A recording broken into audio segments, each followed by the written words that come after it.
We're recording, guys. We're recording. You'll be glad to know. I can't muck it up. It just makes it easier for the editing process. The one thing I've got to do. I mean, there's still time for me to muck up. I've got a sound effect, but I can't play it for you guys unless I share my screen, which then would be recorded. So I don't want to do that. So I'm just say those words: glass smash, door thing, and then I'll get it out in editing. Okay, fabulous. Let's have a go.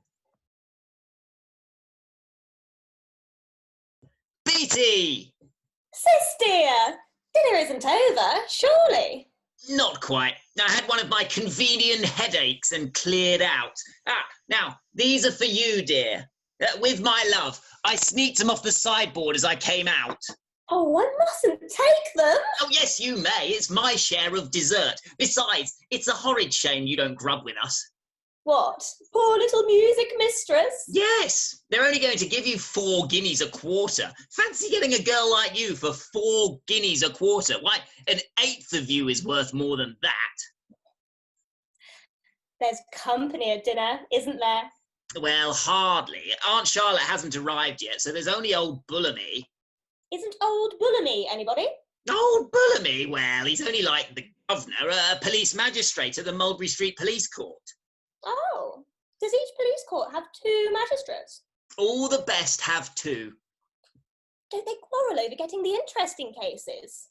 I should. I don't know how they manage. Perhaps they toss up who's to hear the big sensations. There's a Mrs. Beldam who is rather a bore sometimes. I know the Gov always lets old Bullamy attend to her, but as a rule, I fancy they go half and half in a friendly way.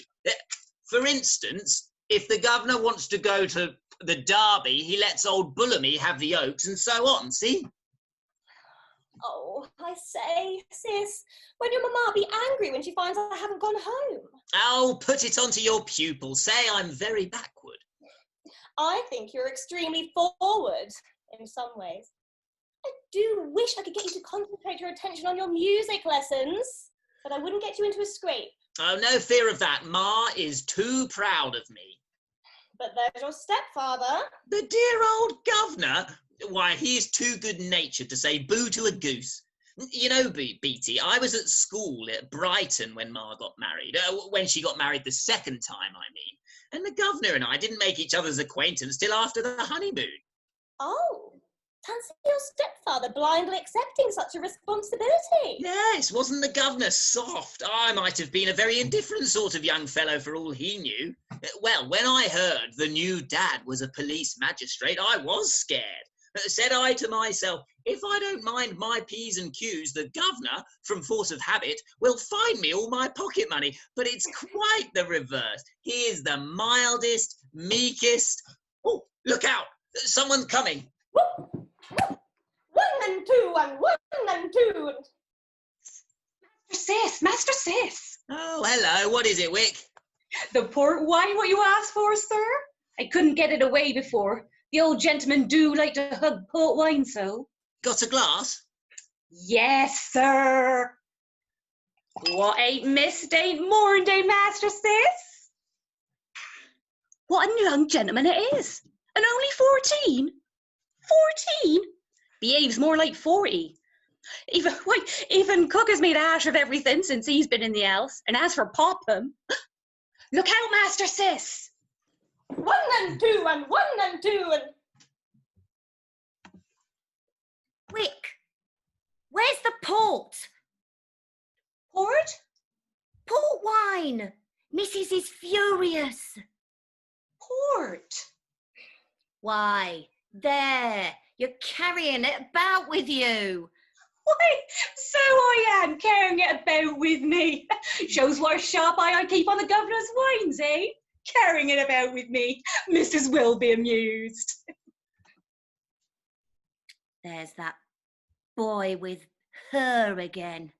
Minx. Her 2 hours was up long ago. Why doesn't she go home? Master Sis, I've got a message for you. For me, Popham? Yes, sir. The message is from a young lady who up to last Wednesday was all in all to you. Her name is Emma Popham. Oh, go along, Popham. Ah, it wasn't go along Popham till that music girl came into the house. I will go along, but cast your eye over this before you go to sleep. Ah, bother the girl. Beatty, she's jealous of you. A parlour maid jealous of me? And with a bit of a child of 14. Well, I may only be 14, but I feel like a grown-up man. You're only 16. There's not much difference. And if you will only wait for me, I'll soon catch you up and be as much a man as you are a woman. Will you wait for me, Beatty? I can't. I'm getting older every minute. Oh, I wish I could borrow 5 or 6 years from somebody. Many a person would be glad to lend them. And oh, I wish you could. You do? Why? Because... Oh, look out! Here's the mater. 1 and 2 and 1 and 2 and... Why, sis child, at your music again? Yes, Ma. Always at it. We have no right to keep Miss Tomlinson so late. Oh, thank you. It doesn't matter. I'm afraid we're not making very great progress. Well, if I play that again, will you kiss me? I don't know, I'm sure. May I promise that, Mum? No, certainly not. If I could only persuade Aeneas to dismiss this protege of his and engage a music master, it would ease my conscience a little. If this girl knew the truth, how indignant she would be. And then there is the injustice to the boy himself, and my husband's friends who are always petting and fondling and caressing what they call a fine little man of 14. 14! Oh, what an idiot I have been to conceal my child's real age. Charlotte's late. I wish she would come. It would be a relief to worry her with my troubles. I will speak to Aeneas about this little girl at any rate. Smoke anywhere, Bolognese, smoke anywhere. Not with my bronchitis, thank you. My darling. All I take after dinner is a jujube. Sometimes two. May I tempt Mrs. Posket? No, thank you. How provoking. Who brings nuts into the drawing room? Miss Tomlinson's still here. Don't go. Glad to see Sis so fond of his music. Your sister Charlotte is behind her time, my darling. Her train is delayed, I suppose. You must stay and see my sister-in-law, Bullamy. Pleasure. I've never met her yet. We'll share first impressions. In the interim, will Miss Tomlinson delight us with a little music? Well, if this young lady is going to sing, she might like one of my jujubes. My pet, there are nuts on the drawing-room carpet. I want to speak to you, Aeneas. About the nuts? No, about Miss Tomlinson, your little protege. Nice little thing. Yes, very, but not old enough to exert any decided influence over the boy's musical future. Why not engage a master? What, for a mere child? A mere child? Oh. A boy of 14. 14? Besides, my darling, you know the interest I take in Miss Tomlinson. She's one of the brightest little spots on my hobby horse. Like all our servants, like everybody in my employ, she has been brought to my notice through the unhappy medium of the police court, over which it is my destiny to preside. Our servant, Wick, a woman with a beautiful nature, is the daughter of a person I committed for trial for marrying 3 wives. To this day, Wick is ignorant as to which of those 3 wives she's the daughter of. Cook was once a notorious dipsomaniac, was not, as even now, not entirely freed herself from early influences. Popham is the unclaimed charge of a convicted baby farmer. I mean, even our milkman came before me as a man who had refused to submit specimens to the analytic inspector. And this poor child, what is she? Yes, I know. The daughter of a superannuated general who abstracted 4 silk umbrellas from the Army and Navy stores, and on a fine day. Oh, my dear Posket, I really must congratulate you on that boy of yours, your stepson, a most wonderful lad, so confoundedly advanced, too. Yes, isn't it? Yeah. While the piano was going on just now, he told me one of the most humorous stories I've ever heard. Oh, bless me. I don't know when I've taken so many jujubes. My dear Bullerby, my entire marriage is the greatest possible success. A little romantic, too. Beautiful woman. Oh, very, very. I never committed a more stylish, elegant creature. Thank you, Bullerby. We met abroad at Spa when I was on my holiday. We encountered each other at the Tour des Fontaines. By accident, I trod upon her dress. Good night, sister. No. I apologized. We talked about the weather. We drank out of the same glass. Discovered that we both suffered from the same ailment, and the result is complete happiness. Ness. Mwah. Echo. Yeah, suppose so.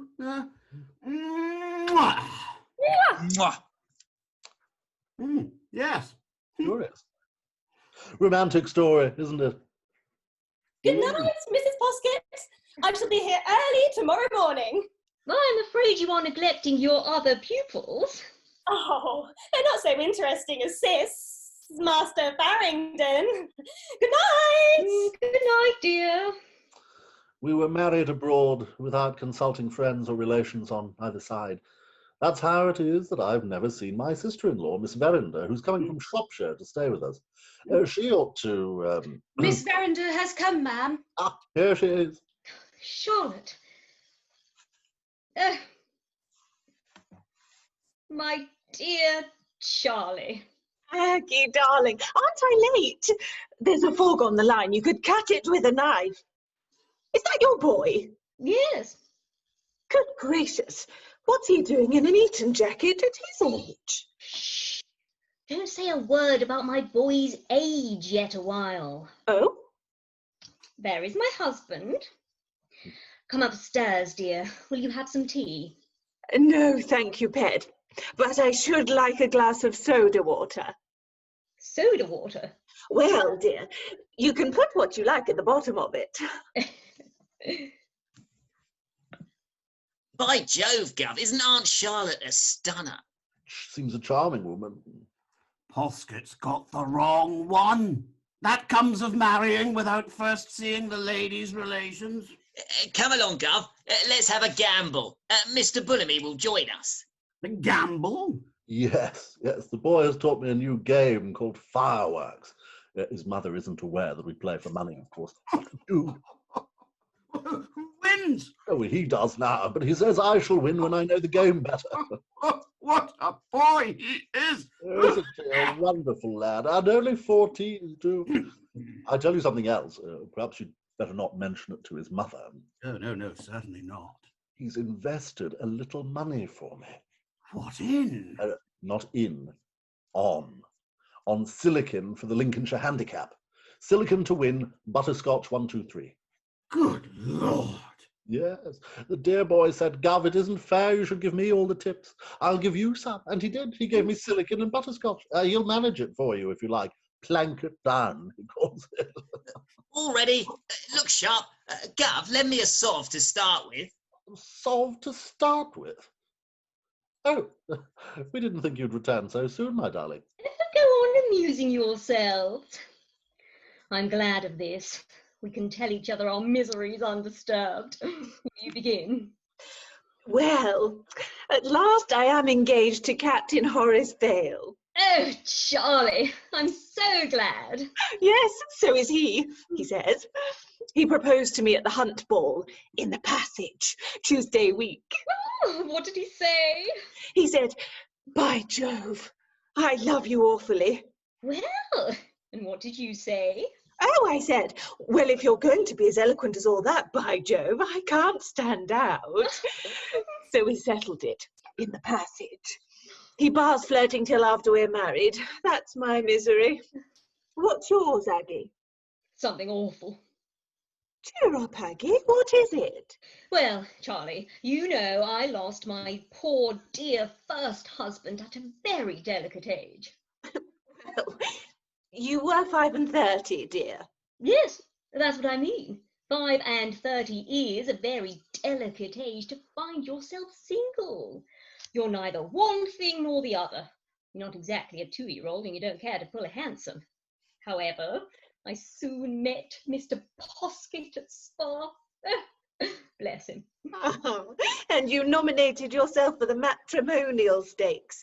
Mr. Farrington's the widow, by bereavement, out of mourning, £10 extra. Yes, Charlie, and in less than a month I went triumphantly over the course.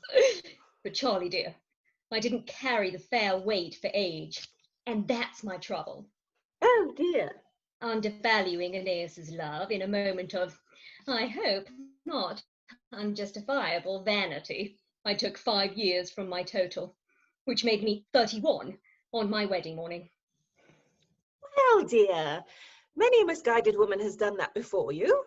Yes, Charlie, but don't you see the consequences? It has thrown everything out. As I am now 31 instead of 36, as I ought to be, it stands to reason that I couldn't have been married 20 years ago, which I was. So I've had to fib in proportion. I see. Making your first marriage occur only 15 years ago. Exactly. Well then, dear, why worry yourself? Why, dear, don't you see? If I am only 31 now, my boy couldn't have been born 19 years ago. And if he could, he oughtn't to have been, because on my own showing, I wasn't married until 4 years later. Now you see the result. Which is that fine, strapping young gentleman over there is only 14. Precisely. Isn't it awkward?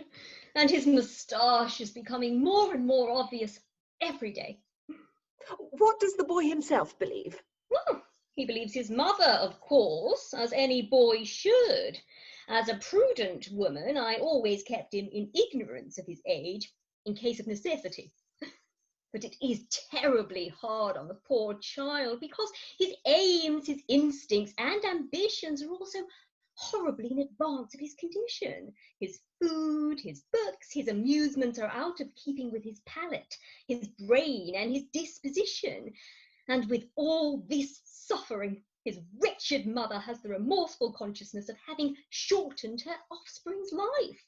Oh, come, you haven't quite done that. Yes, I have, because if he lives to be 100, he must be buried at 95. Oh, that's true. Then there is the other aspect. He's a great favourite with all of our friends, women especially. Even his little music mistress and all the girl servants hug and kiss him because he is such an engaging boy, and I can't stop it. But it is very awful to see these innocent women fondling a young man of 19. The women don't know it. No, but they'd like to know it. I mean, they ought to know it. The other day, I found my poor boy sitting on Lady Jenkins' lap in the presence of Sir George. I had no right to compromise Lady Jenkins in that way. And now, Charlie, you see the whirlpool in which I'm struggling. If you can throw me a rope, pray do. What sort of a man is Mr. Posket, Aggie? He's the best creature in the world. He's a practical philanthropist. He's a police magistrate too, isn't he? Yes, but he pays out of his own pocket half the fines he inflicts. That's why he has a reprimand from the Home Office for inflicting such light penalties. All of our servants have graduated in Mulberry Street. Most of the pictures in the dining room are of genuine constables. Take my advice. Tell him the whole story. I dare not. Why? I should have to take such a back seat for the rest of my married life. Huzzah! No, thank you. Not another minute. I'm in the same predicament. Sis, will you lend me some money? You'll lend me, won't you, sis? Rather. No, thank you. That boy is too much for me. Oh, going so early? I hate a bad loser, don't you, Gov? Show Mr. Bolomy down the stairs, sis. Oh, good night, Posket. Oh, I haven't a shilling left for my cabman. I'll pay the cab. No, thank you. I'll walk.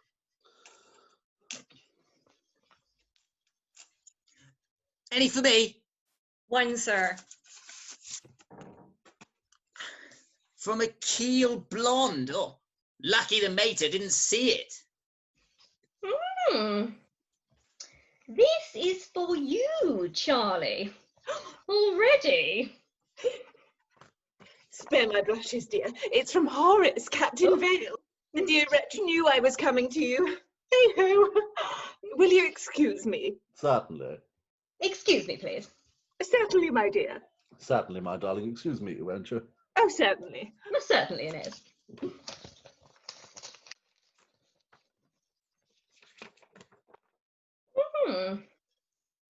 Lady Jenkins is not feeling very well. If Captain Horace Vale stood before me at this moment, I'd slap his face. Charlotte! Dear Miss Verinda, your desperate flirtation with Major Bristow at the meet on Tuesday last, 3 days after our engagement, has just come to my knowledge. Your letters and gifts, including the gold-headed hairpin given me at the hunt ball, shall be returned tomorrow. By Jove, all is over. Horace Vale, oh dear. Oh, Charlie, I'm so sorry. However, you can deny it. Well, that's the worst of it. I can't. My darling, you'll be delighted. A note from Colonel Lukin. Oh, Lukin. Lukin. I seem to know the name. An old schoolfellow of mine. I met him at the club last night, asked him to name an evening to dine with us. He accepts for tomorrow. Lukin. Lukin. Listen. It will be especially delightful to me, as I believe I am an old friend of your wife and her first husband. You may recall me to her recollection by reminding her that I am the Captain Lukin who stood sponsor to her boy when he was christened at Baroda. Oh! My dear. I've twisted my foot. How do nuts come into the drawing room? Aggie, The boy's godfather. when was the child christened? A month after he was born. They always are. Oh, this is very pleasant. Let me see the letter. I may recognise the handwriting. Certainly, my pet. Awakened memories of number one. It's the worst of marrying a widow. Someone is always proving her previous convictions.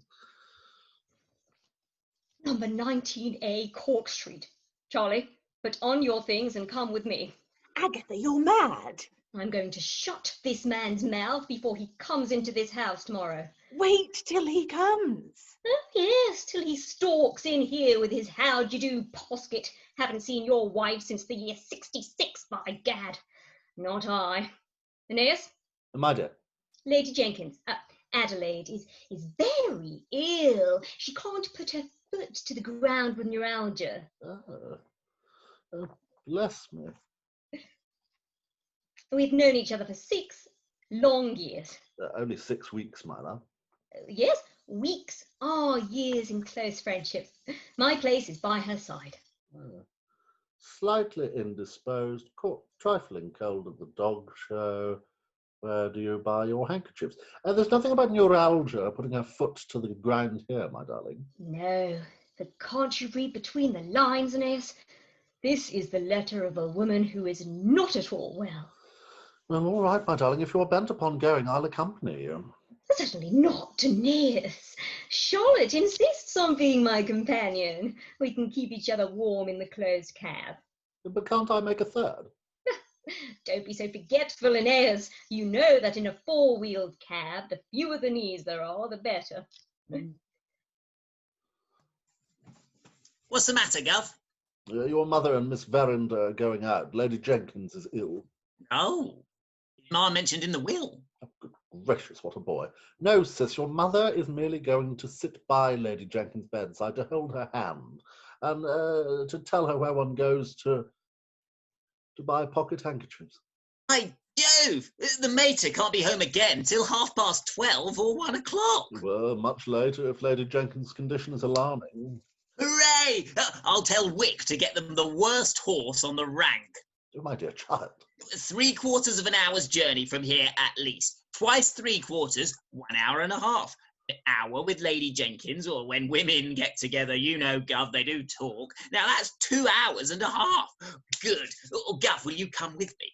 Go with you? Where? What, Hotel des Princes, Meek Street. A sharp hansom does it in 10 minutes. Meek Street? Hotel des Princes? Child, do you know what you're talking about? Rather. Look here, Gav, honour bright. No blab if I show you a letter. Well, I won't promise anything. You won't. Do you know, Gov, you are doing a very unwise thing to check the confidence of a lad like me. Sis, my boy.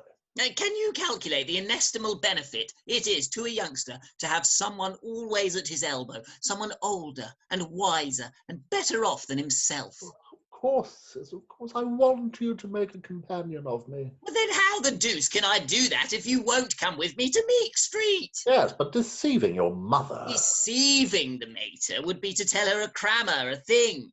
I hope we're both of us much above. Good boy, good boy. Concealing the fact that we're going to have a bit of supper at the Hotel des Princes is doing my mother a great kindness, because it would upset her considerably to know of the circumstances. You've been wrong, Gov, but we won't say anything more about that. Here, read the letter. Hotel des Princes, Meek Street, West. Dear Sir, unless you drop in and settle your arrears, I really cannot keep your room for you any longer. Yours obediently, Afield Blonde. Cecil Farrington, Esquire. Good heavens, you have a room at the Hotel des Princes? A room? It's little better than a coop. You don't occupy it? But my friends do. When I was at Brighton, I was in with the best set. I hope I shall always be. Now, I left Brighton. Nice hole I was in. You see, Gov, I didn't want my friends to make free with your house. Oh, didn't you? So I took a room at the Hotel des Princes. When I want to put a man up, he goes there. You see? Gov, it's you I've been considering more than myself. But you're a mere child. Our fellow is just as old as he feels. I feel no end of a man. Oh, hush, they're coming down. I'm off to tell Wick about the rickety four-wheeler. Sis, your mother will discover I've been out. Oh, forgot you're married, aren't you? Married. Say you are going to the club. But that's not the truth, sir. Yes, it is. We'll pop in at the club on our way, and you can give me a bitters. Good gracious, what a boy. Hotel des Princes, Meek Street. What shall I do? Tell his mother? That would turn her hair grey. If only I could get a quiet word with this Mr. Achille Blonde, I could put a stop to everything. Oh, that's my best course, not to lose a moment in rescuing the child from his boyish indiscretions. Yes, I must go with Sis to Meek Street. Have you sent for a cab, Aeneas? Wick has gone for a cab, ma dear. Oh, thank you, sis, darling. If you'll excuse me, I'll go to my room. I've got a bad headache coming on. Run along, my boy. Good night, Ma. Good night, Aunt Charlotte. Good night, sis. Ahem. Good night, Gov. You told a story, too, sir. You said you were going up to your room. So I am, to dress. You said you had a bad headache coming on. Well, so I have, Gov. I always get a bad headache at the Hotel des Princes. What a boy. When will this cab come? My pet, the idea has struck me that, as you're going out, it would not be a bad notion for me to pop into my club. The club? You were there last night. Oh, I know, my darling. Many men look in at their clubs every night. Nice example for sis, truly. I particularly desire that you should remain home tonight, Aeneas. Oh, dear me. Why not let him go to the club, Agatha? He might meet Colonel Lukin there. If Colonel Lukin is there, we shan't find him in Cork Street. Then we will follow him to the club. Ladies never call at a club. Such things have been known. The cab is coming, ma'am. Coming? Why didn't you bring it with you? I walk quicker than the cab, ma'am. It is a good horse, slow but very certain. Good night, Aeneas. I wish you'd allow me to go to the club, my pet. Aeneas, I am surprised at your obstinacy. It's so very different from my first husband. I'll see you to your cab, Agatha. No, thank you. Upon my word. Why not? You would want to give the direction to the cabman. The first tiff. Good night, Mr. Posket. Good night, Miss Verinder. Have you any message for Lady Jenkins? Confound Lady Jenkins. I will deliver your message in the presence of Sir George, who, I may remind you, is the permanent secretary at the Home Office. Not to go to the club. I set a bad example to Sis. I am different from her first husband. Yes, I am. I'm alive, for one thing. I'm dashed if I don't go out with the boy. Post here, Glove. All right. What on earth did you get that dress suit? Mum's the word, Gov. Brighton Taylor, 6 months credit. He's promised to send in the bill to you so the mater won't know. Well, I forbid you to go out. Oh, yes, Gov, and I forbid you to eat any of those devilled oysters we shall get at the Hotel de France. Now you're right. I am not right. Oh, I forgot. I found this money in your desk, Gov. You had better take it out with you. You may want it. Here you are. Gold, silver, and coppers. One last precaution, and then we're off. I shall take a turn around the square and then come home again. I will not be influenced by a mere child, a man of my responsible position, a magistrate, supping slyly at the Hotel des Princes in Meek Street. It's horrible. Now then, we'll creep downstairs quietly so as not to bring Wick from his pantry. You stick that up prominently. Your master and Mr. Cecil Farrington are going to bed. Do not disturb them. I will not be a partner to any written document. This is untrue. No, it isn't. We are going to bed when we come home. Make haste, Gov. What a boy. You're an old hand at this sort of game, are you? Oh, bother. Going out, sir? No, yes, that is partially. Half round the square and possibly back again. Shall I take this down now then, sir? I'm in an awful position. What am I to do? Do as I do. Tip her. What?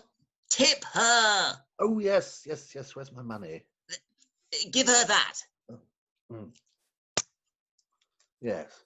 And say, Wick, you want a new umbrella. Buy a very good one. Your mistress has a latchkey, so go to bed. Yes. Wick, Yes, sir? go to bed. Buy a very good one. Your mistress has a latchkey, so you want a new umbrella. All right, sir. You can depend on me. You well muffled up? Mind you take care of him, Master Sis. Capital, Gov, capital. Are you hungry? Hungry? You're a wicked boy. I've told a falsehood. No, you haven't, Gov. She really does want a new umbrella. Oh, does she, sis? Does she? Oh, thank heaven.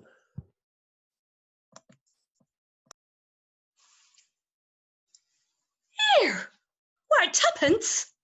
I'll tell the missus.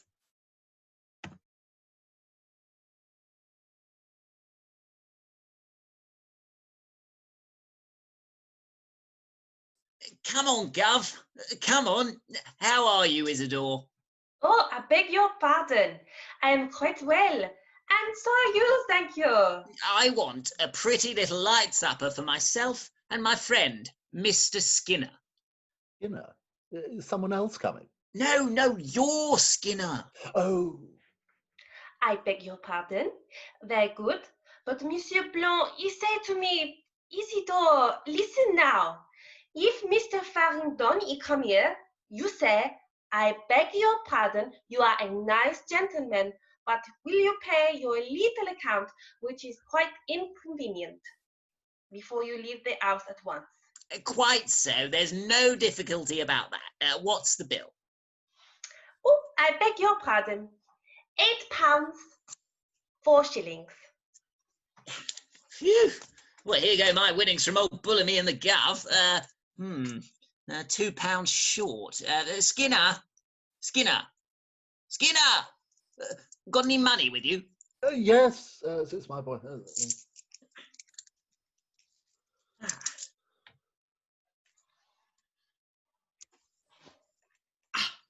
Good evening, Monsieur Farrington. The bill is all right. Good evening.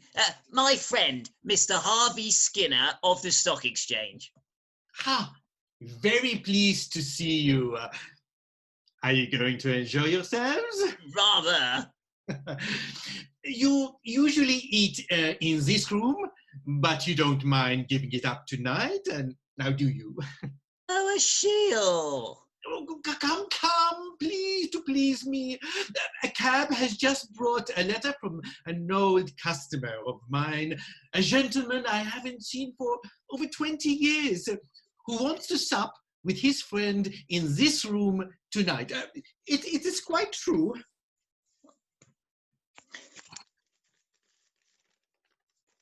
"19A, Cork Street. Dear Blonde, fresh or rather stale from India, want to sup with my friend Captain Vale tonight. At my old table in my old room. Must do this for Old Lang Syne. Yours, Alexander Lukin." Oh, let him have it. Where will you put us? Oh, you shall have the best room in the house. The one next to this room. Come with me. Have you known Monsieur Farrington for a long time? No, not very long. He's a very fine fellow, Monsieur Farrington. Now, if you please, you can go through this door. You'll look better after a glass or two of Pomeray, Gav. Oh, no, sis, now, no champagne. No champagne, not for my friend Harvey Skinner. Come, Gav, dig me in the ribs like this. Chuck! Hey! I can't. I don't know what they mean. Go on, Chuck! What the? Like this? Chuck! That's it. How you doing it, Gav? Am I, sis? Am I? Hey! Hey! Come on. He's a grand fellow, Monsieur Farrington. Oh, come in, please.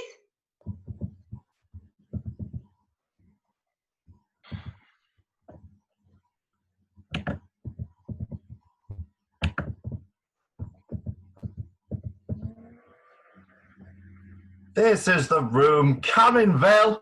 This is my old supper room. I haven't set foot here in over 20 years. By George, I hope to sup here for another 20. Do you? In less than that, unless I'm lucky enough to fall in some foreign set to, I shall be in Kensal Green. 20 years ago. Confound them. They painted it. My people have 8 shelves at the catacombs at Kensal Green. Nonsense, man, nonsense. You're a little low. Waiter, take our coats. Don't check me, Lupton. My shelf is full from the bottom. You'll forget your number of your shelf before you're halfway through your oysters. Oh, an oyster merely reminds me of my own particular shelf. You have ordered supper, sir? Yes, on the back of my notes, Mr. Blonde. Serve it at once. Oh, I beg your pardon, sir. At once. So, you've been badly treated by a woman, eh, Vale? Shockingly. Between man and a man. A Miss Verinder. Charlotte. Excuse me, Lucan. Certainly. Does you great credit. Pretty woman? Oh, yes. Yes. Lovely. Most magnificent set of teeth. All real, as far as I can ascertain. No. But Great loss. What finished it? a pair of work slippers 3 days after our engagement. No. Fact. You remember Bristow? Gordon Bristow. Perfectly. Best fellow in the world. He wears them. Villain. Will you begin with a light wine or go straight to the champagne? Jove, it's broken my heart, old fellow. I'll go right to the champagne, please. Lucan, I shall make you my executor. Pooh. You'll outlive me. Why don't they bring the supper? You hungry? Very. Colonel Lucan! Ah, blonde, how are you? Not a day older. What have you got there? 2 ladies, Colonel Lucan, downstairs in a cab. Must see you for a few minutes. Alone. Goodness gracious. Excuse me, Vale. Mrs. Posket. Mrs. Posket? Mrs. Posket entreats Colonel Lucan to see her for 5 minutes upon a matter of urgent necessity and free from observation. By George, Posket must be ill in bed. I thought he looked seedy last night. Of course. Say I'll come down now. It is raining outside. I had better ask them up. Do. I'll get Captain Vale to step into another room. Be quick, tell them I am quite alone. Yes, Colonel. Waiter!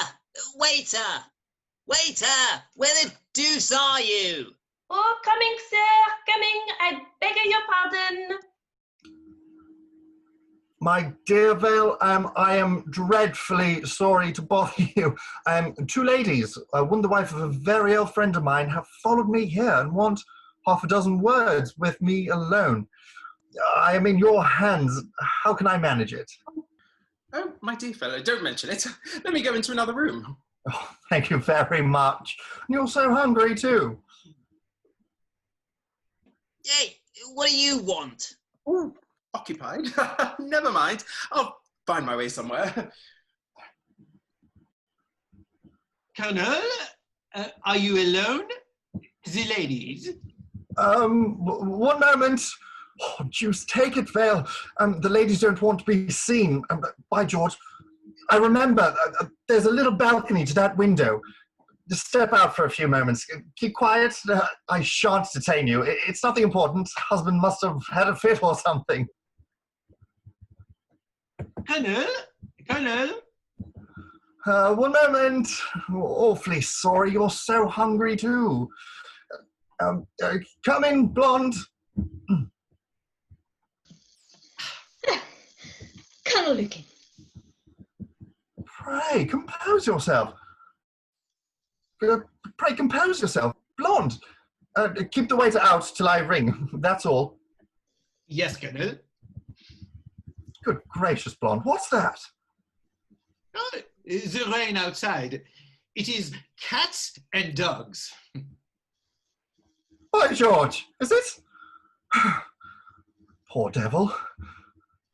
There isn't any method of getting off that balcony, is there? No. Unless by getting on it. Well, what do you mean? It is not at all safe. Don't use it. Colonel Lucan, no one will be shown into this room while we're here.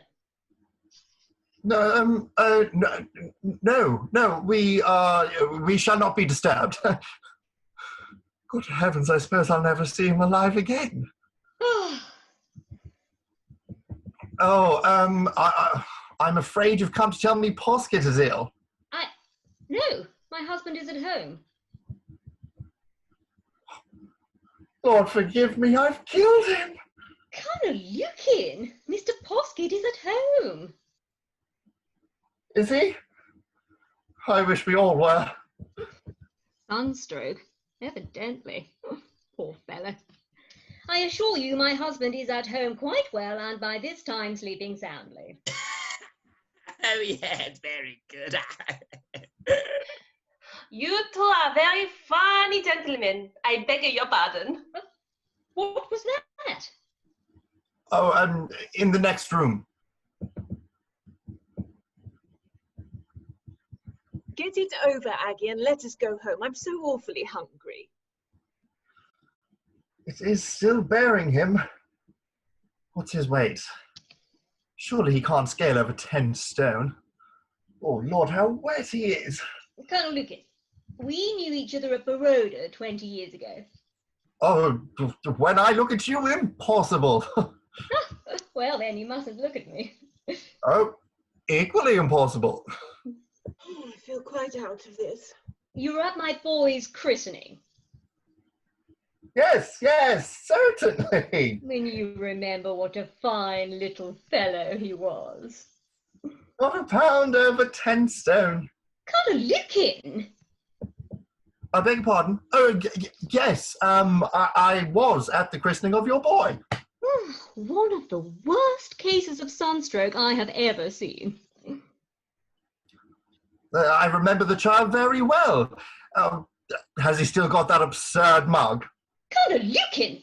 My child is and always was perfect. No, you misunderstand me. I was his godfather. I gave him a silver cup.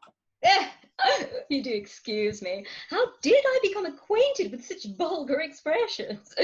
I don't know where I pick up my slang. It must be through loitering at shop windows. How shall I begin, Charlie? Make a bold plunge, do. The odour of cooking here to a hungry woman is maddening. This is too bad of Lucan. I'm wet to the skin and frighteningly hungry. Who the deuce are these women? There's no crash yet. Friend of 20 years, I shall be quite candid with you. You are going to dine with us tomorrow. Madam, I will repay your candour as it deserves. I am. My husband knows of your acquaintance with the circumstances of my first marriage, and I know what men are. When the women leave the dinner table, men become retrospective. Now, tomorrow night, over dessert, I beg you not to give my husband dates. Eh? Keep anything like dates away from him. Mustn't eat stone fruit? No, ugh. I mean years, months, days, dates connected with my marriage with Mr. Farrington. Dear me, sore subject. I will be more than candid with you. My present husband, having a very short vacation in the discharge of his public duties, wooed me but for 3 weeks. And you, who have in your time courted and married, know the material of which that happy period is made up. The future is all engrossing. To the man and the present, a joyous dream to the woman. But in dealing with my past, I met with more than ordinary difficulties. I don't see why. Late husband died a natural death. Wasn't stood on a balcony or anything. Colonel Lucan, you know I was 36 at the time of my recent marriage. You surprise me. You know it. And in 3 weeks' engagement, how is it possible for me to deal with the various episodes of 36 years? The past may be pleasant, golden and beautiful, but one may have too much of a good thing. The man who was courting me was seeking relaxation from the discharge of multifarious responsibilities. How could I tax an already wearied attention with the recital of the events of 36 years? How did you do? Out of consideration for the man I loved, I sacrificed 5 years of happy girlhood. Told him I was 31, that I had been married only 15 years previously, and that my boy was but 14. And I am to subscribe to all of this? I only ask you avoid the question of dates. But at a man's dinner table... You need not spoil a man's dinner, not only a man's, but a woman's. Lucan, promise. Give me a second to think. Oh, what am I to do? Shall I promise? Poor Posket, if I don't promise, she'll cry and she won't go home. The oysters are nearly cold. Cold. What must he be? Gone. And without a cry. Brave fellow, brave fellow. Colonel Lucan, will you promise? Promise? Anything, my dear madam, anything. Thank you. May I ask you see us to our cab? Oh, thank heaven they're going. Oh, those oysters look so nice. In my trouble, I am forgetting even the commonest of courtesies to these ladies. You have a long journey before you. I am sure your husband would not forgive me for not letting you face weather unprepared. Let me recommend an oyster or two and a thimble of champagne. No, thank you. No, as you please. I knew they'd refuse. I've done my duty. Say yes, I'm starving. Colonel, the fact is my poor sister has been travelling all day and is a little exhausted. You don't mean to say you're going to give me the inestimable pleasure. I am delighted. It's much too bad of Lucan. What are they doing now? Confounded, they're having my supper. Oh, yeah. Charlie, hark! How strange. This bread is beautiful. Always look on the bright side of life. Dee-doo, dee-doo, dee-doo, dee-doo. Don't you recognise that voice? The only voice I recognise is the voice of hunger. I'm overwrought, I suppose. He has taken the oysters. I've seen him do it. The oysters. Anything wrong? Sunstroke. Bad case. Oh, poor fellow. No plates. Well, ask for them. You ask. You're hungry. You're married. Comes better from you. This silence is terrible. Eh? There are no plates. No plates. No plates. It's my fault. Pardon me. Where are the plates?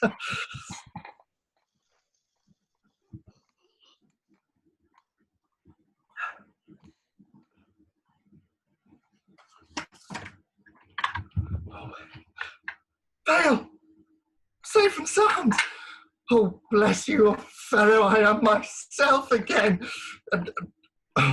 My dear ladies, I blush. I positively blush. I am the worst host in the world. By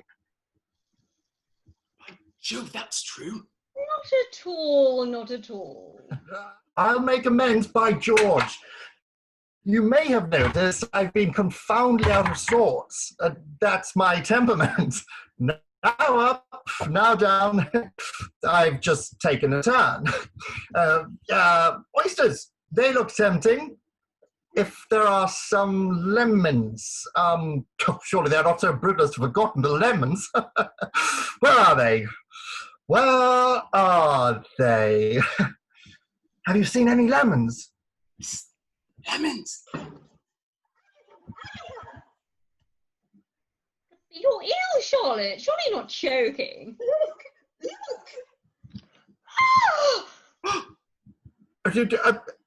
Don't be alarmed. I can explain. Don't confirm until you've heard. Damn it, sir, will you put the lemons down? To avoid embarrassment of your encountering a stranger, he retreated to the balcony. To the balcony? You have shamefully compromised two trusting women, Colonel Lucan. I would have laid down my life rather to have done so. I did lay down my friend's life. He has overheard heard every confidential word I have spoken to you. Certainly. I assure you I heard next to nothing. You hear that? I didn't come in until I was exceedingly wet. Yes, I beg your pardon? it's Horace, Captain Vale. Charlotte. Miss Verinder. What are you doing here? What a fright you look. What am I doing here? Miss Verinder? Really, Lucan, your conduct calls for some little explanation. My conduct, sir? You make some paltry excuse to turn me out into the rain while you entertain a lady who you know has very recently broken my heart. This isn't the conduct of an officer and a gentleman.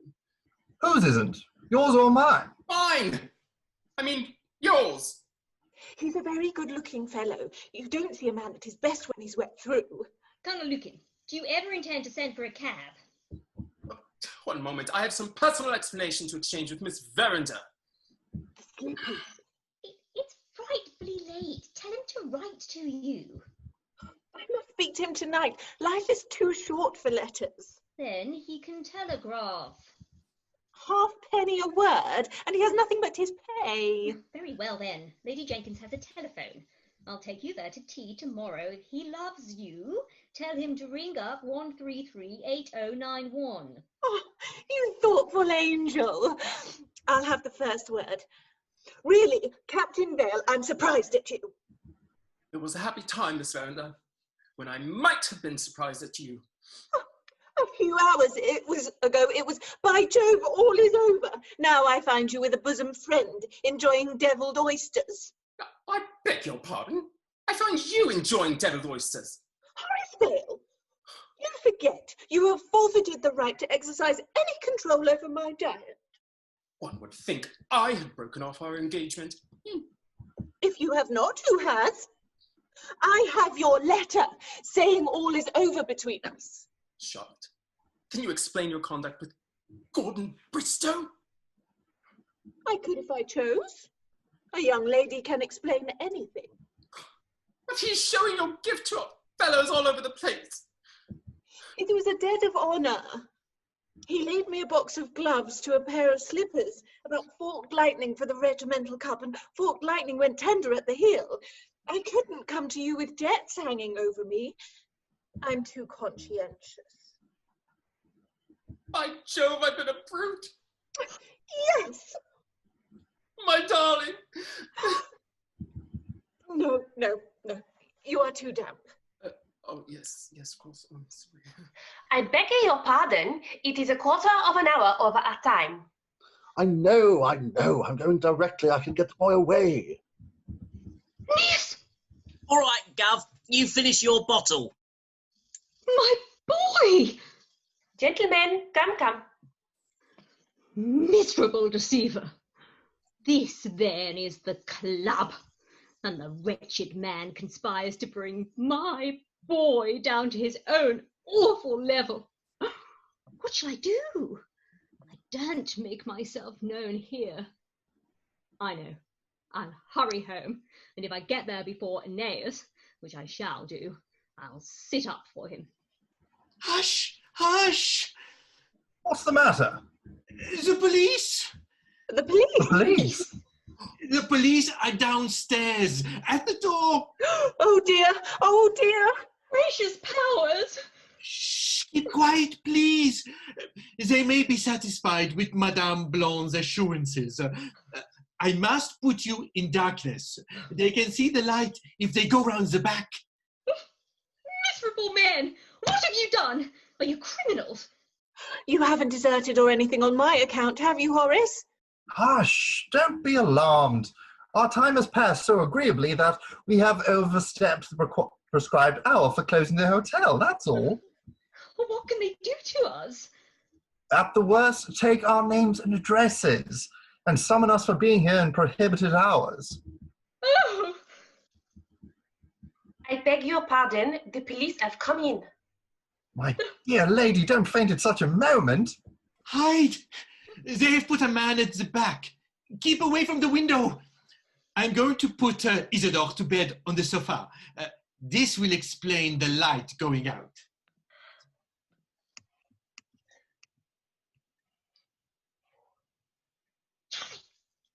Johnny! Yes? Where are you? Here. Oh, where is Captain Bale? I think he's near me. Oh, Charlotte, I am. Connor Lukin! Here, madam. This way, be quick. Excuse me, the police are just entering the room in which these gentlemen were having supper. One of them is anxious not to be asked any questions. Please to hide him and his friend somewhere. They are both very nice gentlemen.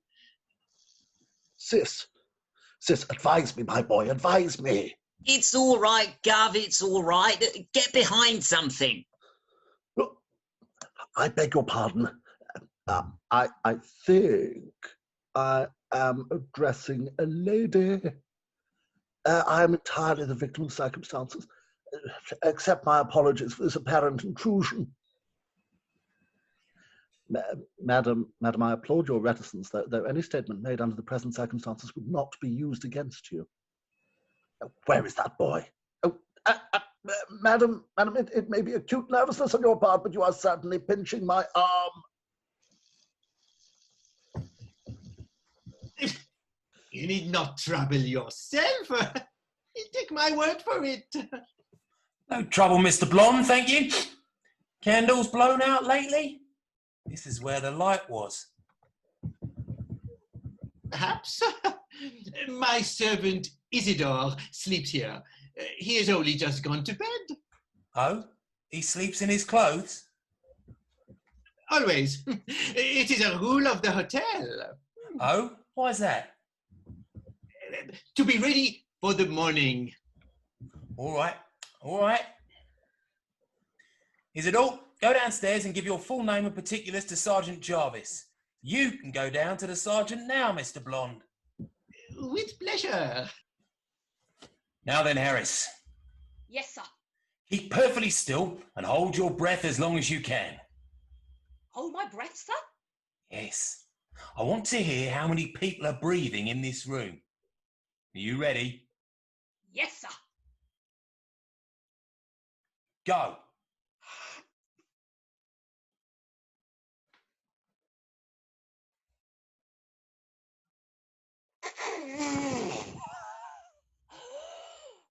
Harris! Yes, sir. You're breathing. I held on till I nearly went off, sir. Don't argue. There are half dozen people concealed in this room.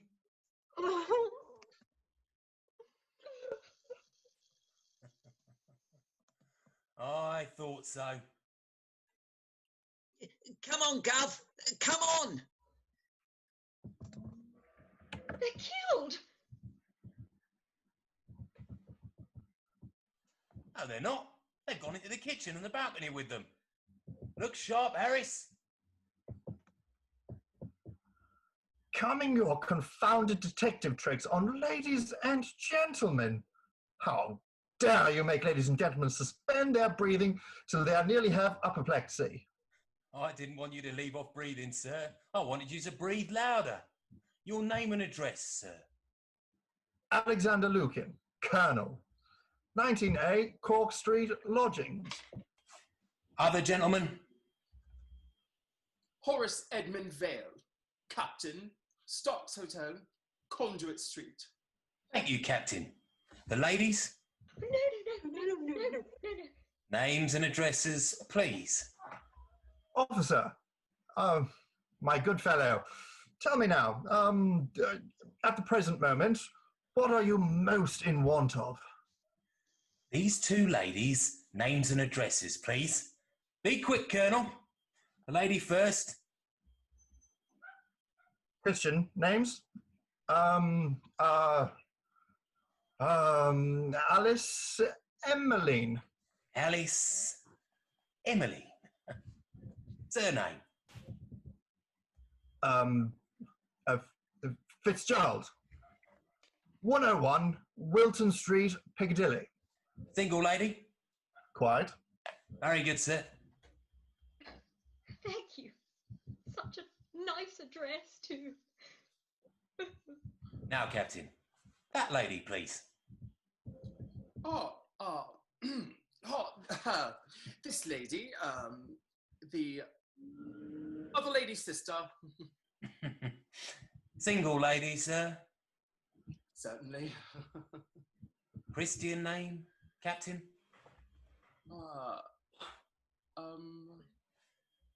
Harriet. Surname? McNamara? Quite so. Lives with her sister, of course, sir. Of course. Where at, sir? Albert Mansions, Victoria Street. Oh, thank you. I always fancied that spot. Very much obliged, gentlemen. Very sorry, sir. The other two gentlemen got clean off through the back scullery door.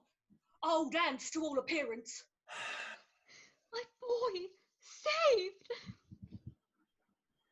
Constable, you will leave the hotel with these ladies and not lose sight of them till you've ascertained what their names are and where they do live. What? Your own fault, gentlemen. It's my duty. And it is my duty to save these helpless women from the protecting laws of my confounded country. Let these ladies pass.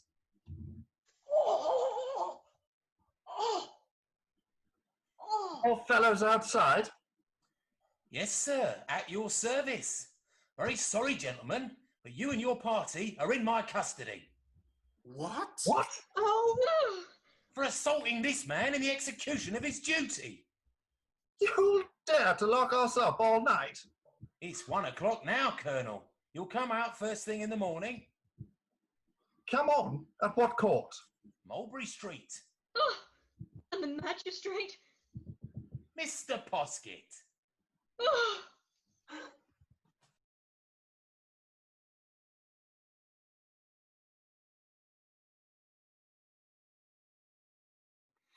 Good morning, Sergeant Lugg. Morning, Mr. Warmington. Mr. Posket not arrived yet? Not yet, sir. Hello. Raid on West End Hotel at the early hour this morning? Yes, I've read that. A case of assault upon the police.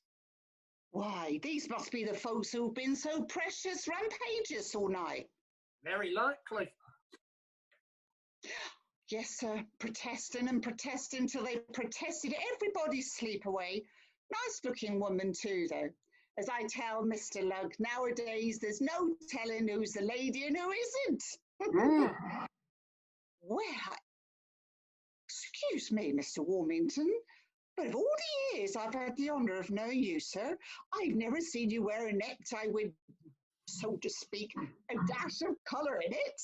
Well, no, that's true. But today is an exceptional occasion with me. It is, in fact, the 25th anniversary of my marriage, and I thought it due to Mrs. Wormington to vary in some slight degree the sombreness of my attire. I confess I'm a little uneasy in case Mr. Posket should consider it at all disrespectful to the court. Oh, not he, sir. Oh, I don't know. Mr. Posket is punctiliousness itself in dress, and his cravat invariably black. However, it's not every man who has a silver wedding day. It's not everyone who wants one, sir.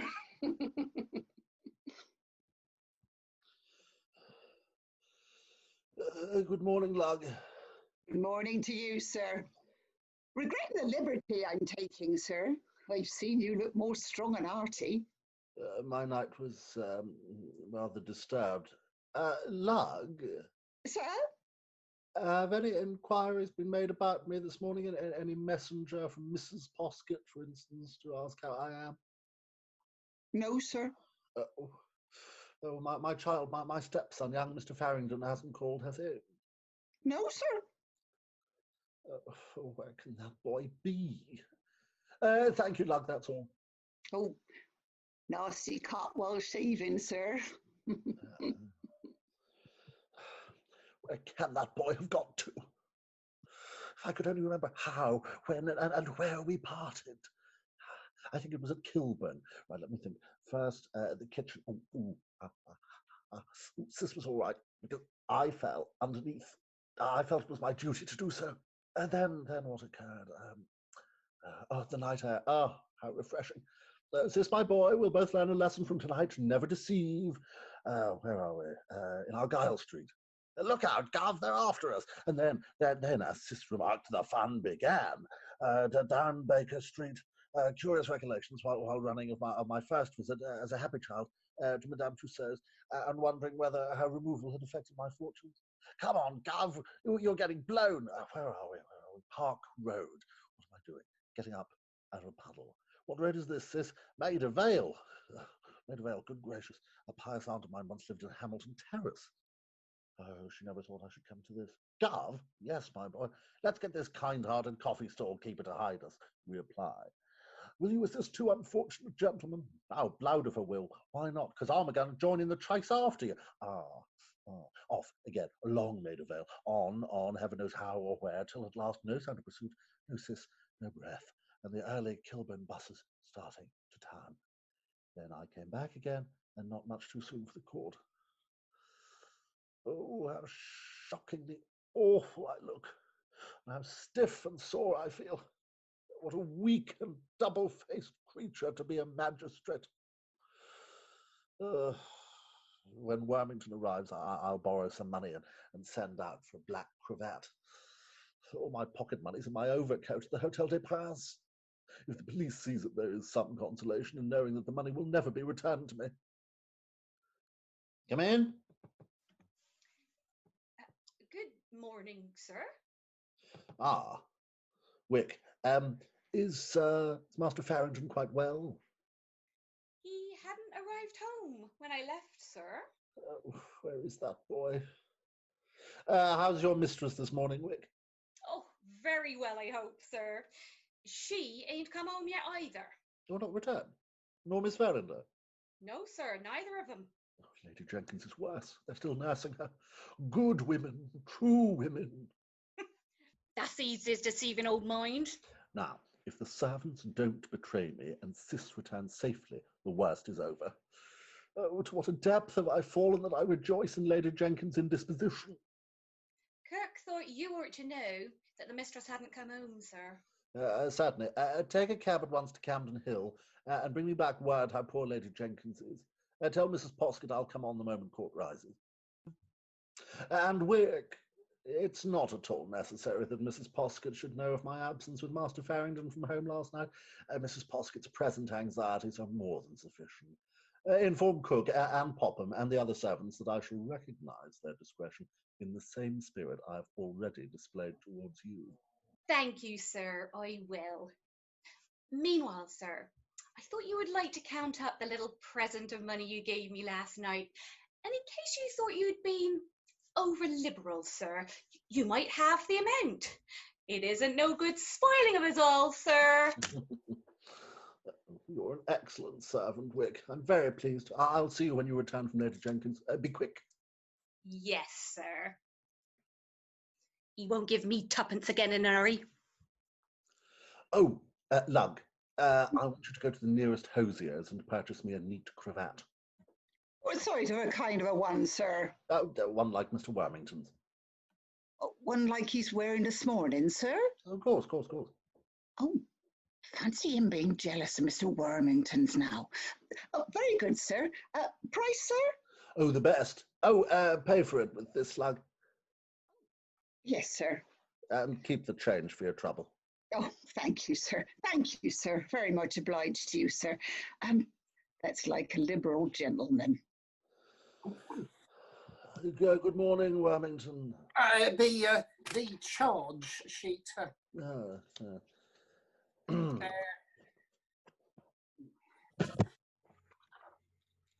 Oh, very extraordinary. He's wearing no cravat whatsoever. Anything important this morning? Nothing particular after the first charge. A serious business arising out of the raid on the Hotel des Princes. Hotel des Princes? Inspector Messiter found 6 persons supping there at 1 o'clock this morning. dear me. Oh, the two contrived to escape. I'm surprised. I mean, did they? But they left their overcoats behind them, and it is believed they will be traced. Oh, dear. Do you think it's worthwhile? Well, the police have a great deal to occupy them just now.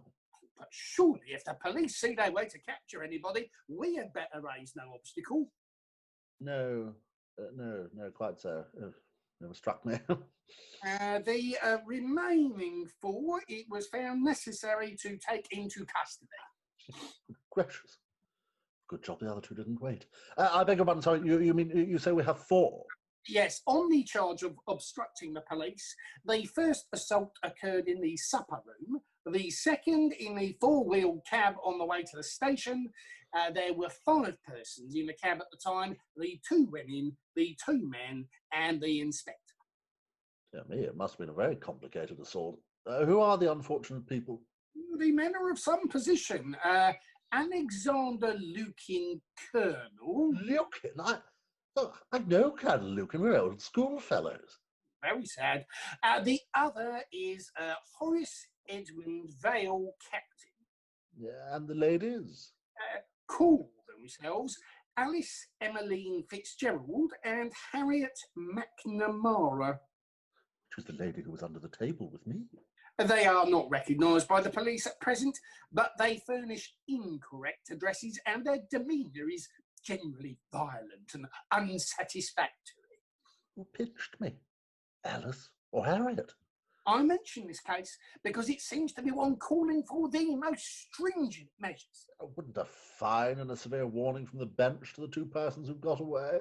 Well, I think not. Consider, Mr. Posket, not only defying the licensing laws but obstructing the police. It is true. It is hard when the police are doing anything that they should be obstructed. Your necktie, sir. Near as like Mr. Wormington's as possible. Brighter, if anything. Gracious, what a horrible affair. According to my information, sir, like Mr. Wormington's. Mr. Wormington would never be seen in such an abominable colour. No, really, I'm extremely sorry. Dear Wormington. I happen to be wearing something similar the first time for 25 years. Oh, I beg your pardon. Everything seems against me. 1 and 9 it came to, sir, and I brought back all the money you gave me. Think you'd like to look it over quietly, sir. Really, sir. I never showed up smaller in any shop in all my life. What is wrong with the money? 2pence. That woman Wick will tell all to Agatha. Oh, everything's against me. Oh, from cell number 3. Dear Posket, for the love of goodness, see me before the sitting of the court, Alexander Lukin. Poor dear Lukin, what on earth shall I do? Such a course would be most unusual. Everything's unusual. Your cravat is unusual. This prisoner is invited to dine at my house today. That's peculiar. He's my wife's first husband's only child's godfather. That's a little out of the ordinary. The charge is so serious. But I am a man as well as a magistrate. Advise me, Wormington, advise me. Well, you can apply to yourself for permission to grant Colonel Lukin's request. Yes, I do. And after much conflicting argument, I consent to see Colonel Lukin here immediately. Don't leave me, Wormington. You must stand by me to see that I remain calm, firm, and judicial. Tapping on the shoulder when I'm inclined to be more than usually unusual.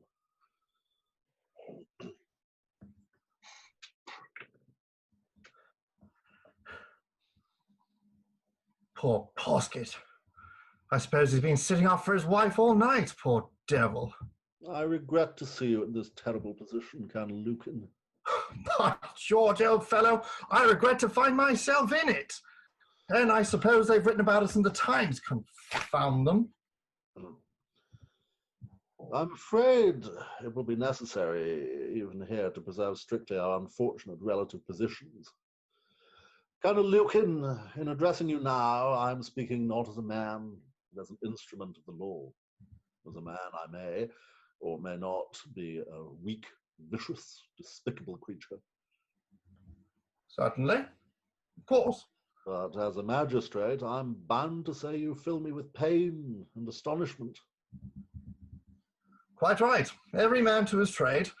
Go on, Posket. Alexander Lukin, when I look at you... nose. I said, when I look at you, Alexander Lukin, I confront a most mournful spectacle.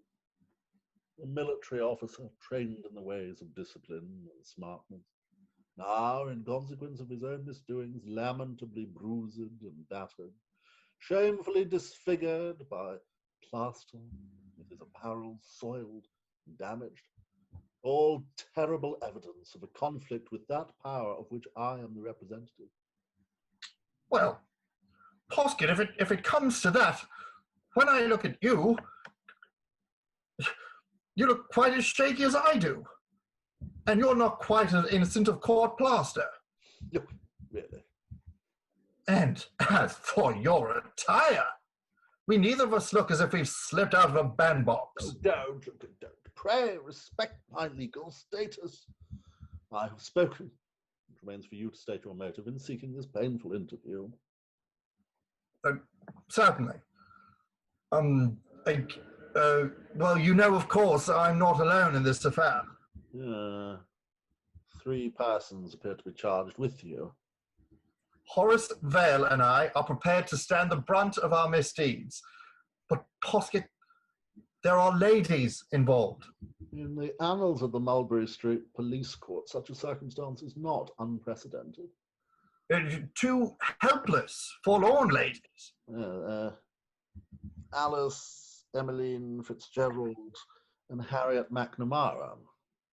Look, I ask no favour for myself or Vale, but I come to you, Posket, to beg you to use your power to release these 2 women without a moment's delay.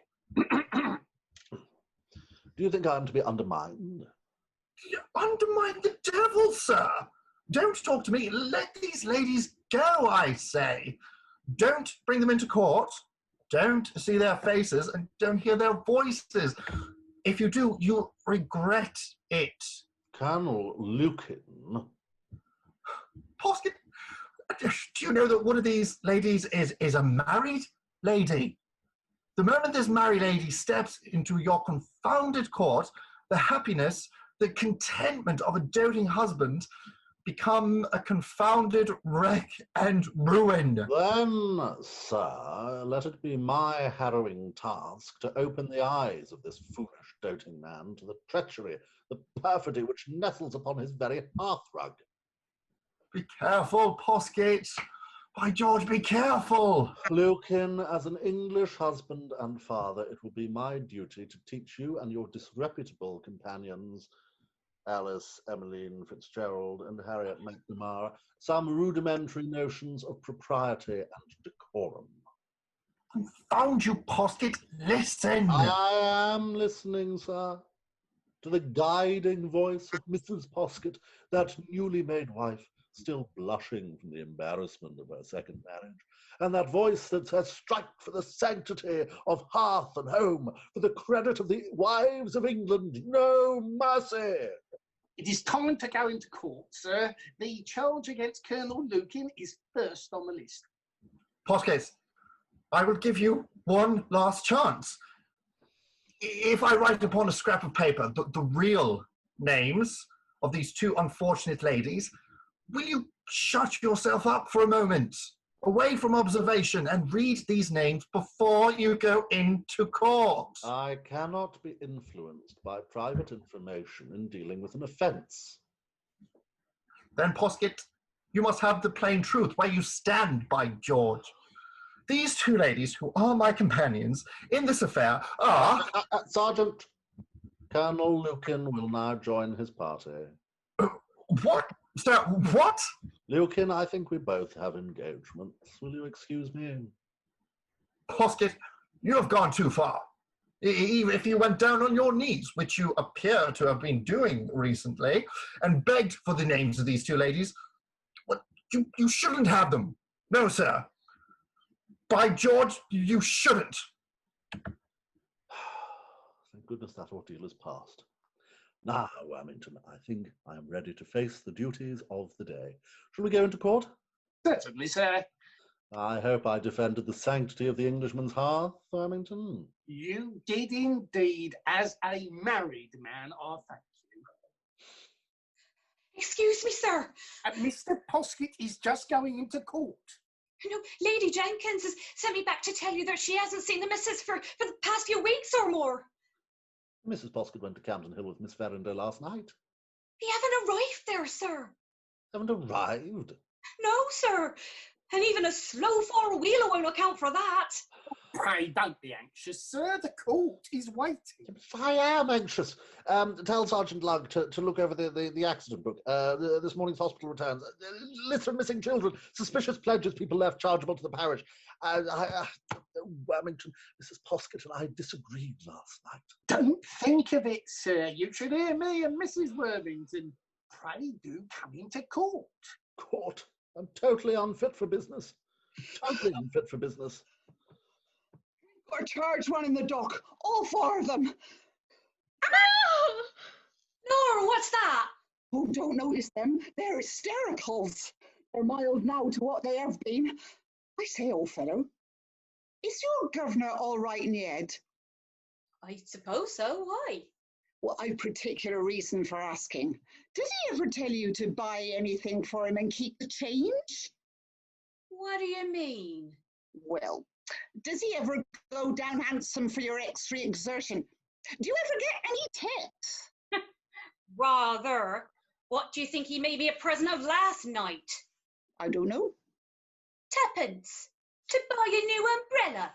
Well, I'm blessed. And he gave me the same sum to get him a silk necktie. It's my opinion he's got a softening of the brain. Hello? What's wrong? Here, I told you so. He's broken out. He's broken out. Who's broken out? The lunatic. Warmington, the two ladies, I know them. It's all right, sir. It's all right. Don't be upset, sir. I'm not well. What shall I do? None is quite informed. What I have done? Yes, sir. You did precisely what I suggested. Took the words from me. They pleaded guilty. Guilty? Yes, sir. And you sentenced them. Sentenced them? The ladies? Yes, sir. You've given them 7 days without the option of a fine. Oh.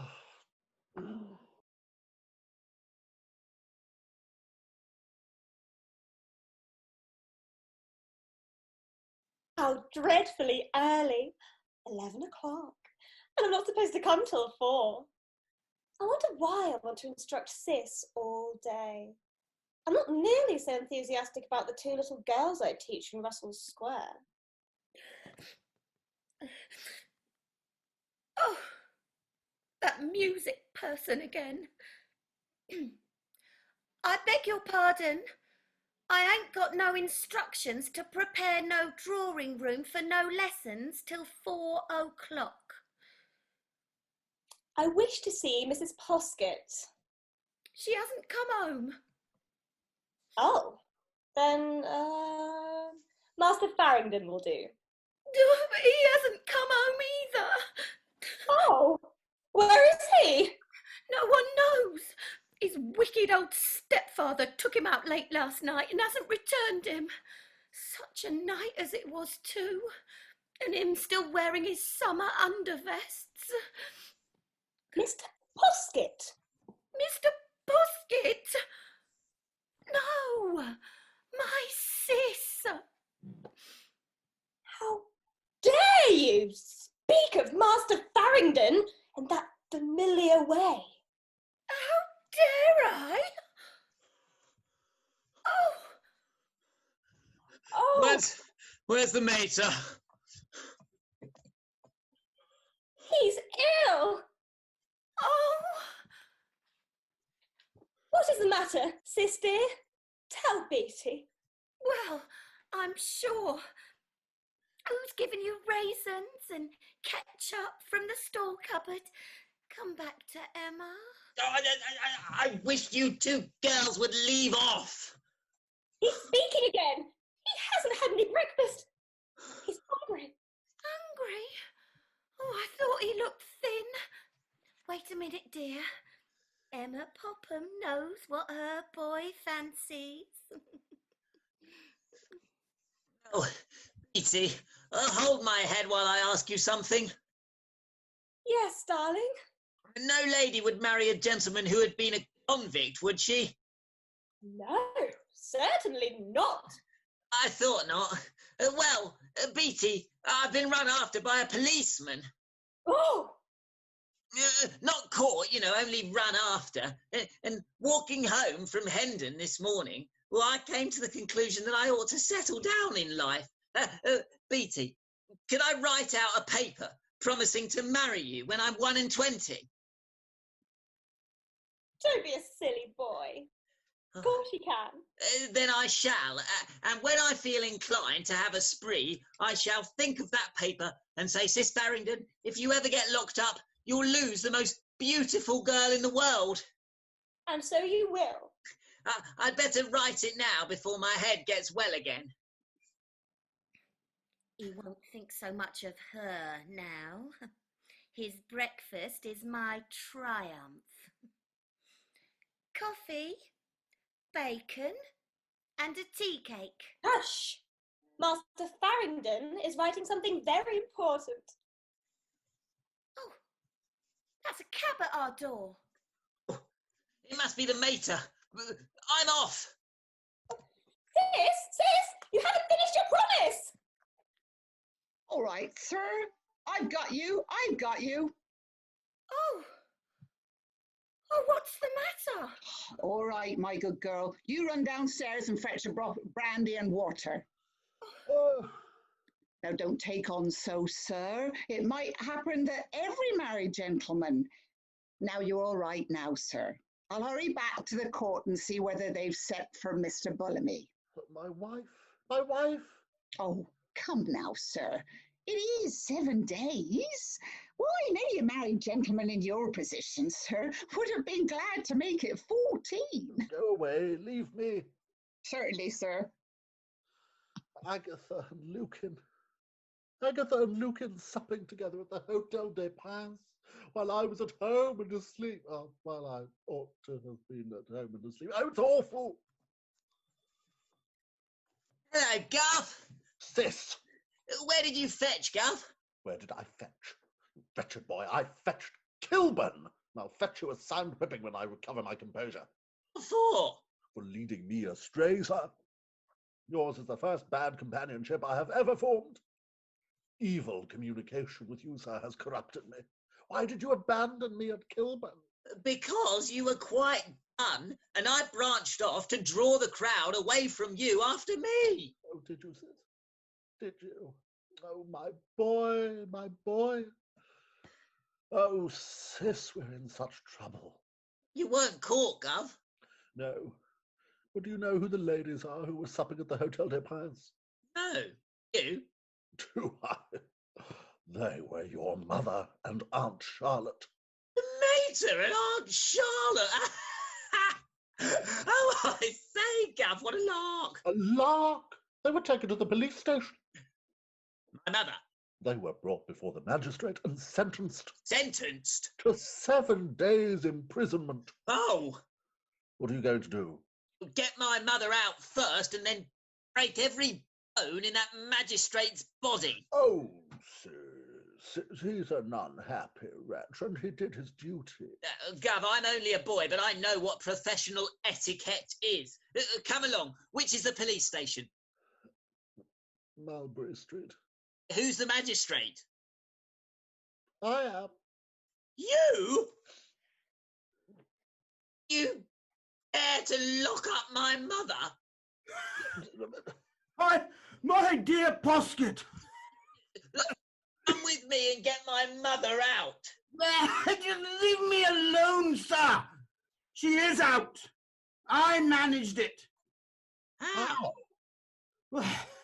Wormington sent to me when you were taken ill, and when I arrived at the court, he had discovered from your manservant Mrs. Posket's awful position. You leave my mother alone.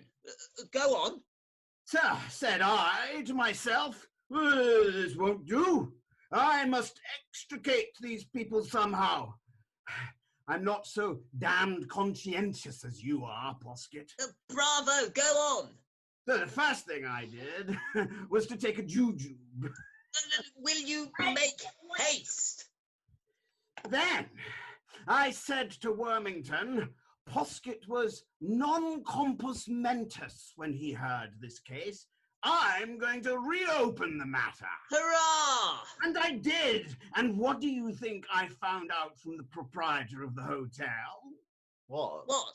Well, that this young scamp, Mr. Cecil Farringdon, hires a room at the Hotel des Princes. I know that. And that Mr. Farringdon was there last night with some low stockbroker of the name of Skinner. Go on, go on. Now, the law, which seems to me quite perfect, allows a man who rents a little apartment at an inn to eat and drink with his friends all night long. Well?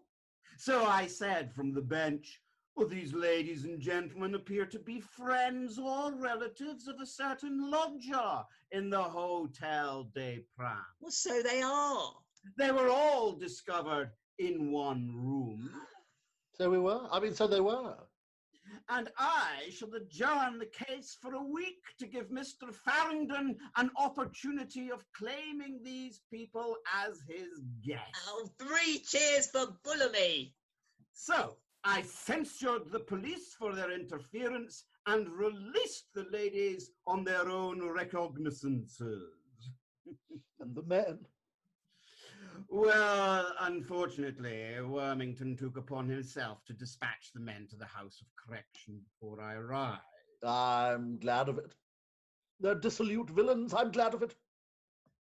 Oh, sir, is the Mrs. and Miss Verinda in such a plight? The mater? Oh, Gov, you explain. Ah, my dear ladies. Father, friend, how is my boy? Never better. And the man who condemned his wife and sister-in-law to the miseries of a jail? Well, he... Is he well enough to be told what his wife thinks of him? It might cause a relapse. It is my duty to risk that.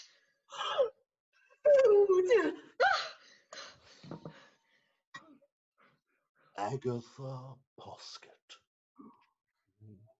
There's got to be an explanation.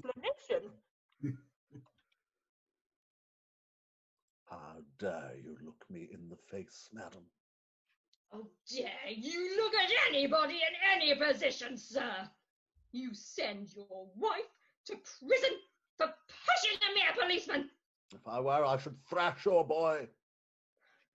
When you wished to conceal yourself last night, you selected a table with a lady under it. Yeah. Did you pinch me? Or did Charlotte? I did. Charlotte's a single girl. I fancy, madam, you found my conduct under that table perfectly respectful. I don't know. I was too agitated to notice. Evasion. You're like all the women. Profligate.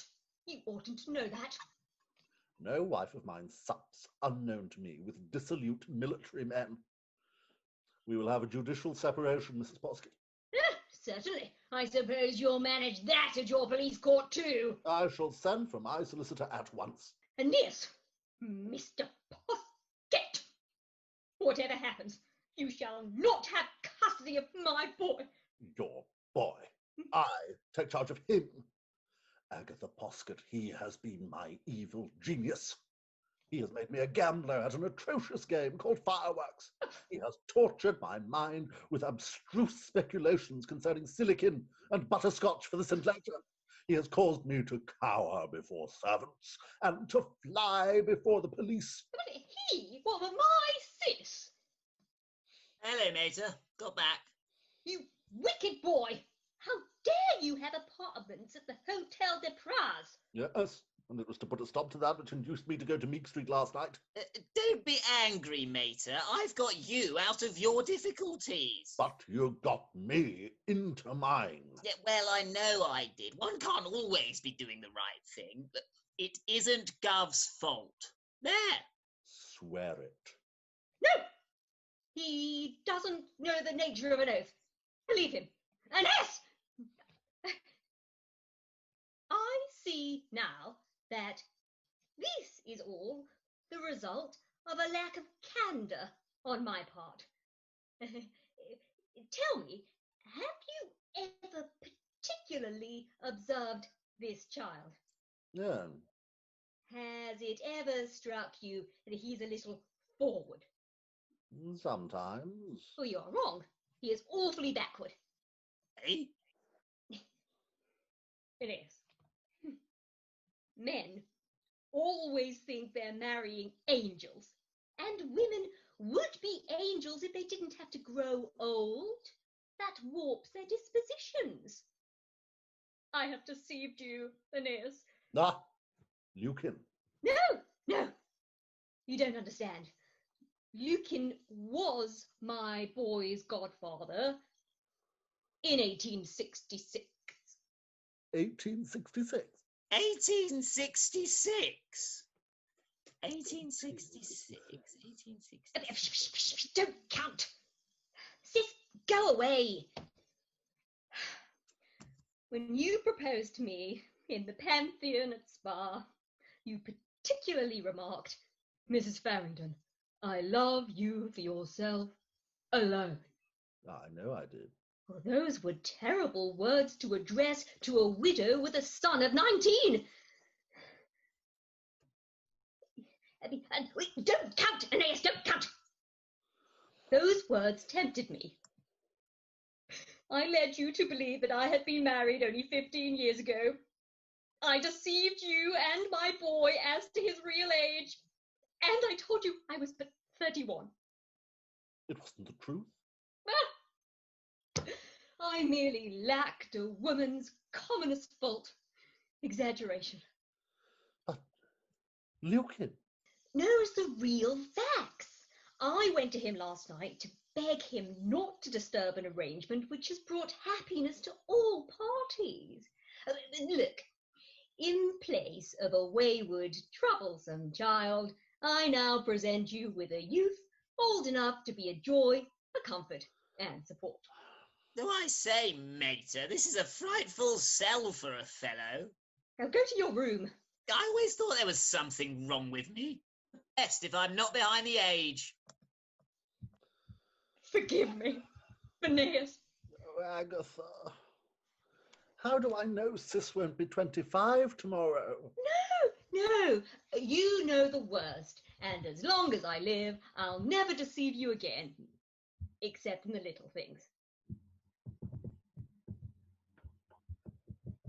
By George Posket! Ah, dear Lucan.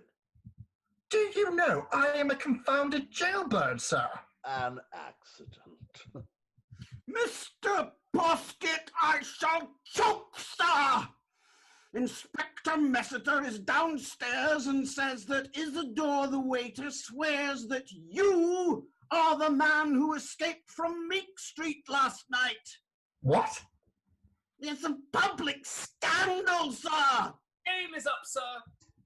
You have brought a stain upon a spotless police court. And lectured me upon propriety and decorum. Gentlemen, when you have heard my story, you will pity me.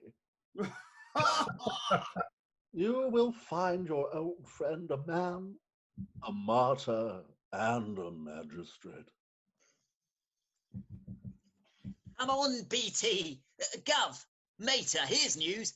BT and I have made up our minds to be married. Oh! What's this?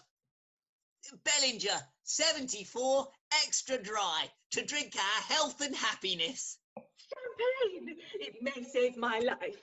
Miss Tomlinson, go home. Stop. Sis Farrington, my dear boy, you are but 19 at present. But you were only 14 yesterday, so you're a growing lad. On the day you marry and start for Canada, I will give you £1,000. Oh, hurrah! Oh, we'll be married directly. He's an infant. I forbid it. I am his legal guardian. Gentlemen, bear witness. I solemnly consent to that little wretch's marriage. Huzzah! Woo! Bravo! That's what all the people in their houses will be doing. I can assure you of that.